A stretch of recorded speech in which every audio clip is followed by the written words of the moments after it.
From our Nepal correspondent, a regular series of articles by Dr Balmukunda Regmi. What are Nepal's priorities?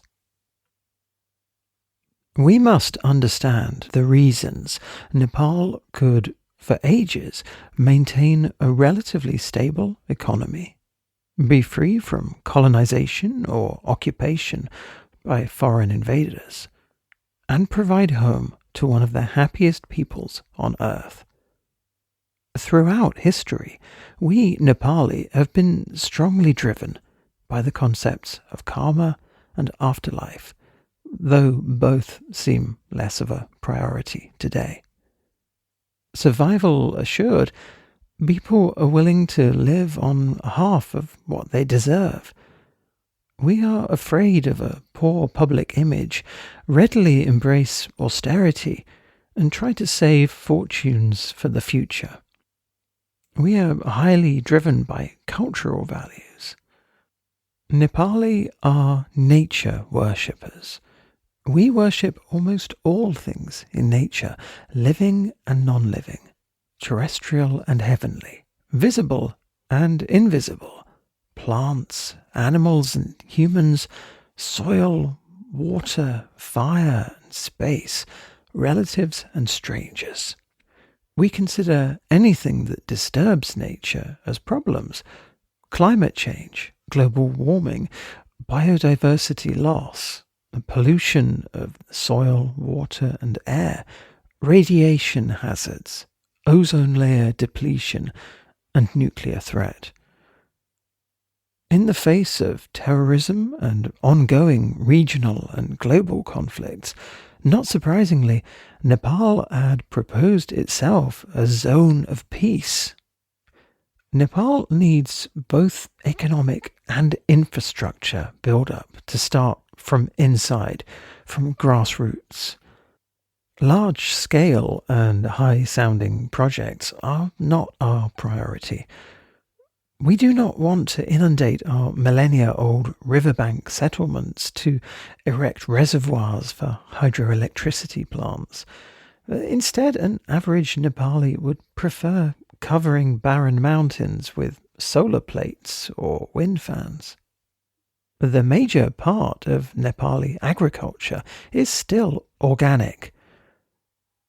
Ironically, we advocate productivity at any cost and teach farmers to use chemical fertilizers, pesticides, greenhouses, as well as exotic, hybrid and genetically modified GM and suicide seeds.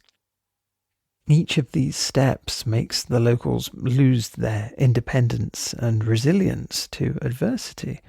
They inflict devastating harms on the locals, their livelihood, ecosystem and traditional wisdom.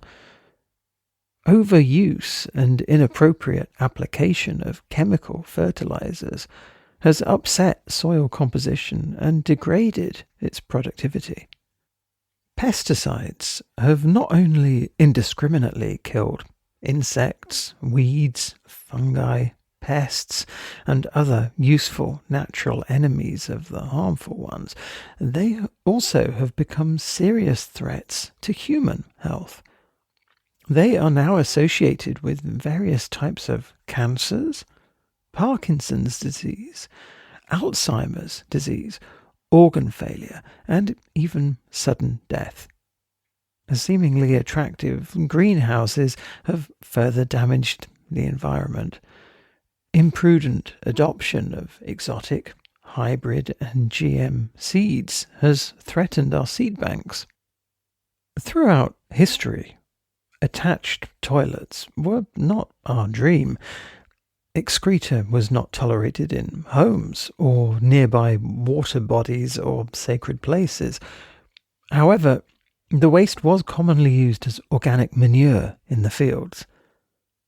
After natural organic decomposition, the excreta mix and disappear into fertile soil. This fact was well understood by our ancestors. Human feces and urine formed a part of the healthy ecosystem.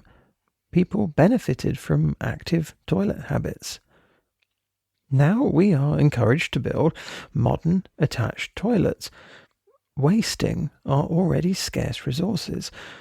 The result is a sedentary population, conflicts over dumping sites, as well as various other health and environmental hazards associated with improper waste disposal. Rapid population growth has put extra pressure on arable land, housing, forest, open space, water, and other natural resources. Population planning and maintenance of demographic balance should be a priority. However, our slogan, "Small family, happy family," has been misinterpreted by many as "no to joint family." The result is adults splitting up from their aging parents and aged grandparents, thus leaving the elderly at the mercy of the state and elderly care centres. Some people pay no heed to the elderly in their families and localities, but found or fund elderly care organisations elsewhere for publicity. Society needs to begin ridiculing such figures. Our newly adopted education system that promotes materialist views, oblivious of the spiritual, religious, and moral aspects of development, is no less responsible for social disintegration. And now each adult speaks of "I" as a free person with rights to choose a life as I like. With such stubborn views and attitudes, we educated people have become feelingless, mechanistic living units without any concern for the larger society. This has to change. The biggest reason for our economic poverty is wrong land use. Nepal needs to learn from its own experience. Holding land as a fortune has many downsides. I do not propose snatching private land, but I do propose banning the trade of land. Let us own no more land than what we can cultivate without hiring labourers or using mass production tools. Let us not own land or houses for rentals. Let us ensure skyscrapers are not blocking sunlight or posing a threat to bordering lands, houses, or waters in case of fires or earthquakes. Such structures harm people both physically and mentally. Let us begin anew. Let agricultural and settlement lands be fixed first. Let all rivers, streams, and lakes and selected forests be declared sovereign. No government, no community, no person can remove them, destroy them, pollute them, cover them, or harm them. This will ensure clean air and environment. For industrial or other activities needing larger pieces of land, let the state or community rent land, hills, rivers, lakes, or forests. Let us fix land prices. Let the state buy all the land being sold and sell it at the same price to those who need it on a priority basis fixed by the local community. To the squatters, provide it for free, but make it non-transferable and non-sellable, which the state can give to other people if the former tenants are no longer poor or cease to use land as required by the contract. We also have other development needs.